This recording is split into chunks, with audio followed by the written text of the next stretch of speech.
주일 새벽 함께 하셔서 감사합니다. 우리 사도신경으로 신앙 고백 같이 드리겠습니다. 나는 전능하신 아버지 하나님 천지의 창조주를 믿습니다. 나는 그의 유일하신 아들 우리 주 예수 그리스도를 믿습니다.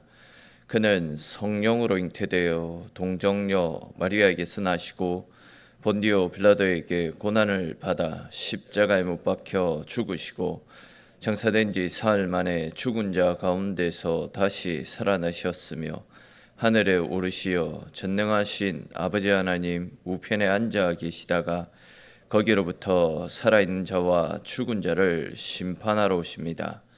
나는 성령을 믿으며 거룩한 공교회와 성도의 교제와 죄를 용서받는 것과 몸의 부활과 영생을 믿습니다. 아멘. 찬송 같이 드리겠습니다. 찬송가 436장입니다. 436장 같이 찬송 드리겠습니다.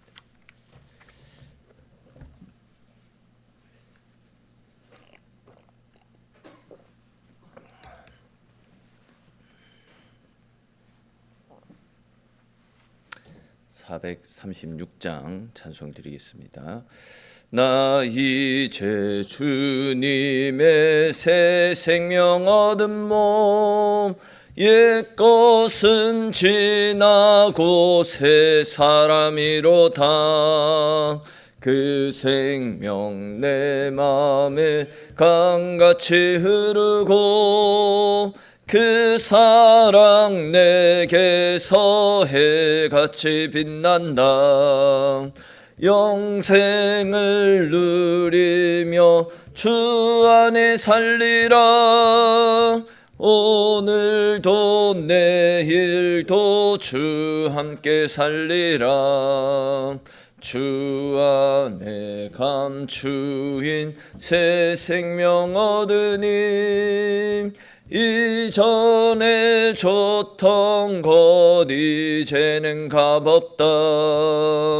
하늘의 은혜와 평화를 맛보니 찬송과 기도로 주 함께 살리라. 영생을 누리며 주 안에 살리라. 오늘도 내일도 주 함께 살리라. 산천도 초목도 새 것이 되었고 죄인도 원수도 친구로 변한다. 새 생명 얻은 자 영생을 누리니 주님을 모신 맘 새 하늘이로다. 영생을 누리며 주 안에 살리라. 오늘도 내일도 주 함께 살리라. 주 따라가는 길 험하고 멀어도 찬송을 부르며 뒤따라가리라. 나 주를 모시고 영원히 살리라. 날마다 섬기며 주 함께 살리라. 영생을 누리며 주 안에 살리라. 오늘도 내일도 주 함께 살리라. 아멘. 오늘 함께 나눌 말씀 보겠습니다. 오늘 말씀은 고린도전서 15장 35절에서 49절까지 말씀입니다.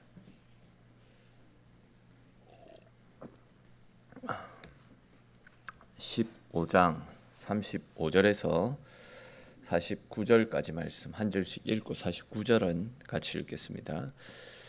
누가 묻기를 죽은 자들이 어떻게 다시 살아나며 어떠한 몸으로 오느냐 하리니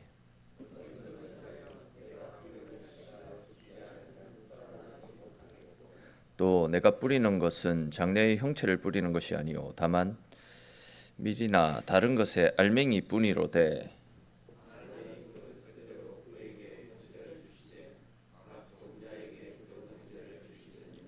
육체는 다 같은 육체가 아니니 하나는 사람의 육체요 하나는 짐승의 육체요 하나는 새의 육체요 하나는 물고기의 육체라.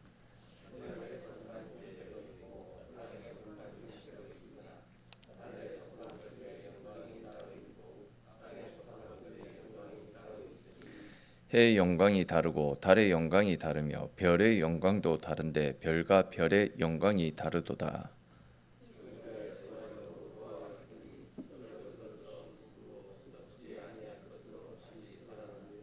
욕된 것으로 심고 영광스러운 것으로 다시 살아나며 약한 것으로 심고 강한 것으로 다시 살아나며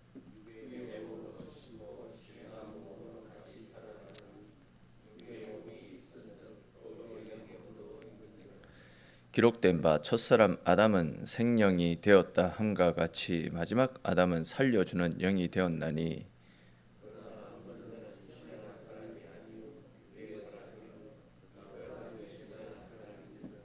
첫사람은 땅에서 났으니 흙에 속한 자이거니와 둘째 사람은 하늘에서 나셨느니라.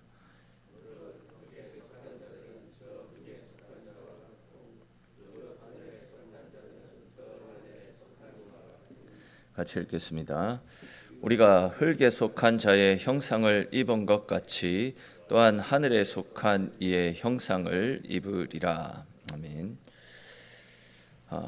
오늘 본문의 말씀은 부활은 눈에 보이지 않는다.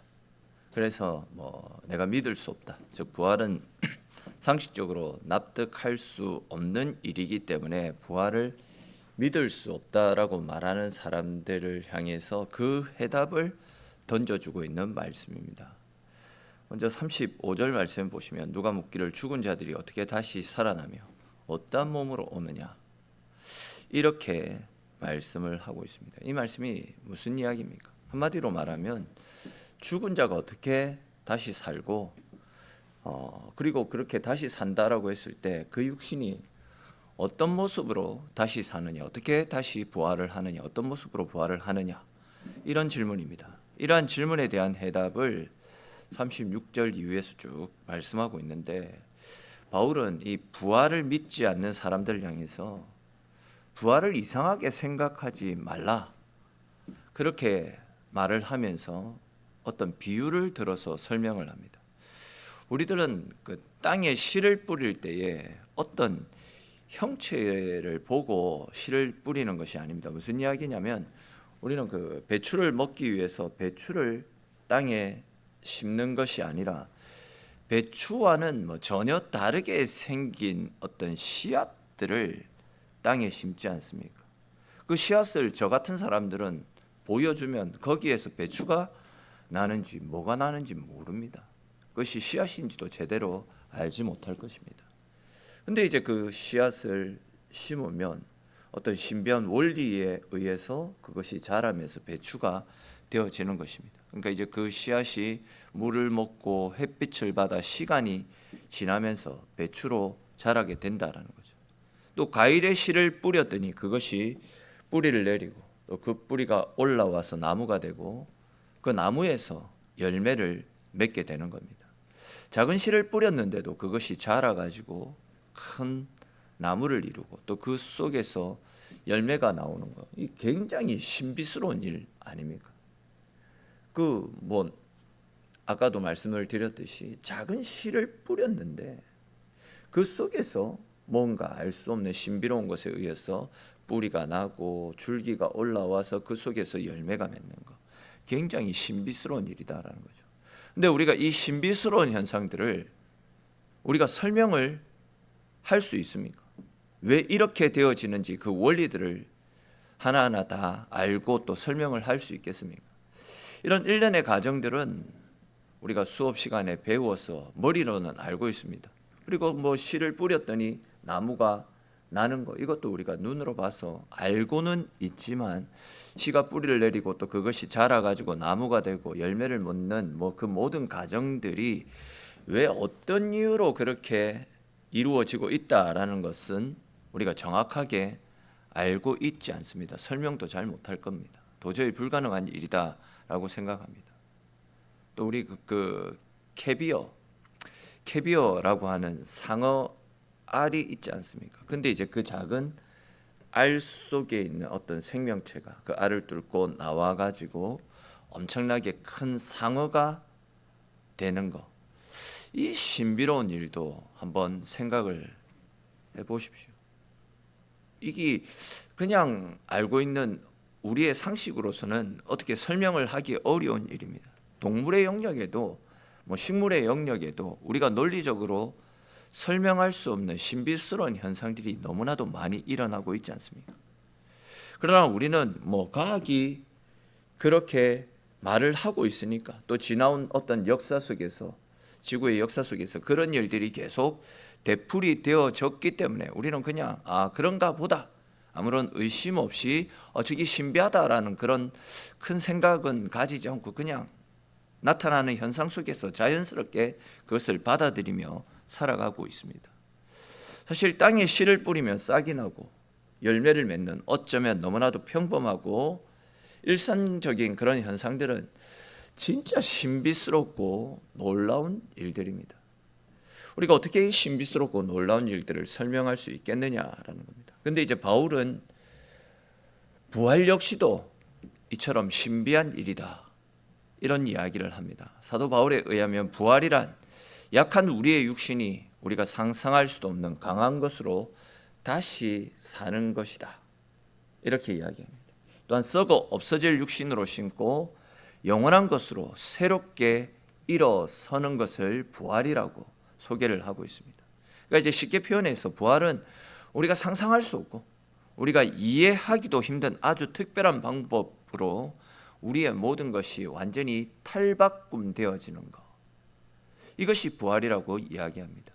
그러니까 이 땅에 심는 씨앗을 우리의 썩어 없어질 육신으로 표현하고 있는 것이고, 그렇게 씨앗을 심었더니 우리가 알 수 없는 어떤 신비한 과정들을 통해서 새로운 열매로 맺히는 것처럼 우리의 썩어 없어질 육신은 새롭게 죽고 없어지고 완전히 새로운 형태, 우리가 알 수 없는 완전한 새로운 형태의 새로운 육신으로 거듭나는 것, 이것을 부활이라고 이야기를 하고 있다는 거죠. 많은 분들이 이제 걱정하는 것 중에 하나가, 나이가 들면 아픈 것도 생기고 병도 생깁니다. 또 어떤 분들은 사고로 인해서 어떤 신체 부위 중에서 장애가 발생하는 분들도 종종 있습니다. 그러다 보니까 천국에 가면 그렇게 불편한 몸으로 생활을 해야 되는데 이거 어떻게 하지? 부활을 해도 이렇게 병들고 아프고 사고난 그런 육신으로 부활을 하면 부활해도 큰 의미가 없겠다. 천국에 대한 소망, 부활에 대한 어떤 기쁨, 이런 것들을 누리지 못한 채 살아가는 경우들도 있다라고 합니다. 그런데 오늘 성경에서는 분명히 이야기합니다. 우리가 부활을 하게 되면 아프지 않고 병들지 않고 우리가 알 수 없는 완전히 새로운 형태의, 완전히 신비로운 형태의 새로운 육신을 입게 될 것이다 라고 이야기합니다. 시 공간에도 제한받지 않고 아주 특별한 형태로 변화되어집니다. 아시는 것처럼 예수님께서 부활하신 육신을 입고 바닷가에서 고기를 잡고 있는 제자들에게 찾아가셨을 때, 또 엠마오로 내려가고 있던 제자들을 만나 주셨을 때, 막달라 마리아에게 찾아가셨을 때, 근데 이제 그렇게 부활하신 주님이 당신의 제자들과 측근들에게 찾아가셨는데 그때 그들이 보였던 공통된 반응들이 있지 않습니까? 그들이 부활하신 예수님을 알아보지 못했다라는 겁니다. 모두가 주님을 알아보지 못하고 주님께서 내가 부활한 그인이라, 내가 부활한 예수니라 이렇게 말씀하시면서 당신의 신분을 밝히고서야 뒤늦게 예수님을 알아보지 않았습니까?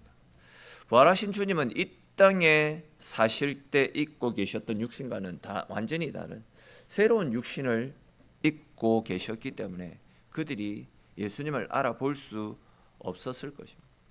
그 육신을 입은 예수님은 시공간의 제한을 받지 않았고 이쪽 저쪽을 자유롭게 마음껏 옮겨 다니시면서 제자들을 격려하셨고 힘을 불어 넣어 주셨습니다. 제자들이 자기들을 죽이려고 찾고 있는 그 무리들이 두려워서 한 공간에 문을 닫아놓고 숨어 있을 때에도 그 벽을 뚫고 부활하신 예수님이 그 벽을 뚫고 시공간을 뚫고 그들에게 찾아가셨던 사건이 있습니다. 그러니까 이처럼 우리가 훗날 부활에 참여하게 되면 우리가 상상할 수 없는, 우리 역시도 완전한 새로운 형태의 육신과 시공간을 초월해서 여기저기를 마음껏 옮겨 다닐 수 있는 새로운 형태의 육신을 입을 수 있게 되는 것입니다. 왜 우리가 이런 생각을 할 수 있냐면 예수님이 우리 부활의 첫 열매가 되셨기 때문에. 그러니까 예수님처럼 우리도 부활을 하게 되면 첫 열매가 되신 예수님처럼 우리도 그런 식으로 새로운 육신의 형태를 입고 부활에 동참하게 된다라는 거예요. 사실 이런 이야기도 공감이 되어지지 않습니다. 근데 성경은 분명히 이야기를 하고 있다라는 거죠. 우리가 논리적으로 설명할 수 없고 이해할 수 없는 진짜 신비스러운 세계로 우리를 이끌어가는 것입니다. 우리가 자연 현상 가운데 일어나고 있는 신비스러운 현상들을 인정하고 받아들이듯이, 신비스러운 일인데 어떻게 설명은 할 수 없지만 그것이 이제 역사 속에서 되풀이 되어지고 우리 눈으로 확인하고 있다 보니까 자연스럽게 받아들이듯이 부활의 신비와 부활의 능력도 믿음으로 받아들여야 되는 영역임을 사도 바울은 오늘 본문에서 계속 이야기를 하고 있는 것입니다. 그러니까 우리의 눈에 보이지 않아도, 우리들이 믿지 못해도 부활은 존재하는 겁니다. 내 눈에 보이지 않기 때문에 공기는 존재하지 않는다. 아무리 떠들어대도 공기가 존재하듯이 내가 아무리 부정하고 믿지 않는다라고 하더라도 부활은 실제로 존재합니다. 더 나아가서 부활의 사건이 실제로 존재하기 때문에 오늘날 우리에게도 소망이 있는 겁니다. 이와 관련해서 고린도후서 4장 16절 말씀과 5장 1절 말씀에서는 우리의 겉사람은 낡아지나 우리의 속사람은 날로 새로워진다. 만일 우리 땅에 거하는 우리의 장막집이 무너지면 하나님께서 지으신 곧 손으로 짓지 아니한 하늘에 있는 영원한 집이 우리에게 있는 줄 아느니라. 이런 말씀이 나타나고 있습니다. 이 말씀이 무슨 말씀이냐면 간단하게 이야기해서 우리가 늙어서 죽더라도 죽음을 두려워하지 말라, 이 이야기입니다. 왜 그렇습니까? 우리의 육신은 우리가 상상할 수도 없는 완전한 새로운 모습으로 새롭게 부활하기 때문에 두려워하지 말라라는 겁니다. 또 세상의 재물, 부귀, 영화가 우리에게서 떠나가더라도 염려하거나 걱정하지 마라, 이 말씀입니다. 세상의 것들은 우리에게서 사라집니다. 아무리 많은 것을 쥐고 있어도 그것을 가지고 죽은 이후에 그것을 가지고 가는 사람은 아무도 없지 않습니까? 그렇지만 하나님께 믿음을 지킨 우리에게는 하나님께서 주시는 하늘의 상급, 영원한 하늘의 상급이 이르게 될 것이고 절대 사라지지 않는 천국의 은혜들이 믿음을 가진 우리에게 주어지기 때문에 이 땅의 것들에 미련을 가지지 말고 영원한 것들을 소망하는 믿음으로 살아갈 것을 성경은 계속해서 이야기하지 않습니까? 그냥 한마디로 표현해서 부활의 소망을 품고 살아가라, 영원한 생명을 누리며 살 것을 꿈꾸며 살아가다, 이야기입니다. 근데 여러분, 사도 바울은 왜 우리 믿음의 성도들에게 부활의 신앙을 이렇게 강조하는 것이겠습니까? 15장 말씀 계속 이렇게 부활의 이야기를 하는 이유가 무엇이겠습니까?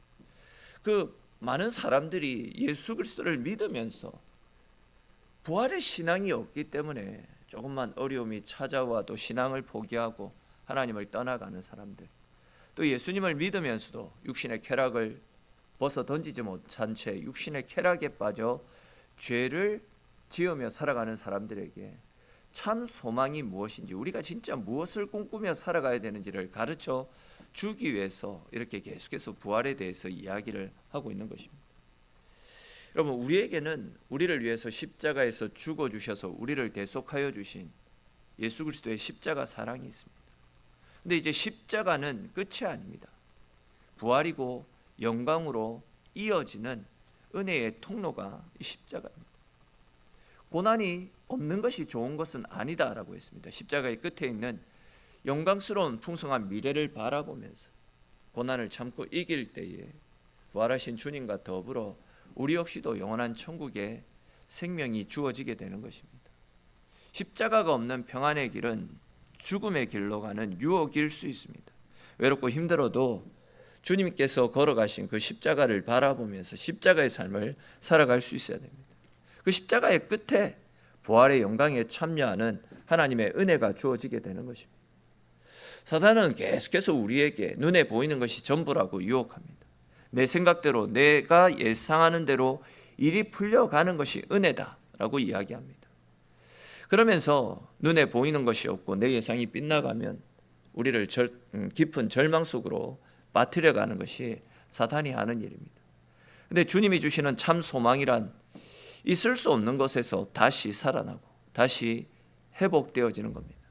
십자가와 부활의 신앙이 아름다운 것은 세상 모든 사람들이 끝이다, 이제 죽음이다, 이제 너는 끝이다 라고 이야기할 때에 부활이라는 새로운 은혜를 꿈꾸게 하시고 그 부활을 통해서 또 영원한 삶을 살 수 있게 하기 때문에 우리는 절망 가운데서도 낙심하지 않고 부활을 꿈꾸며 살아갈 수 있게 되는 겁니다.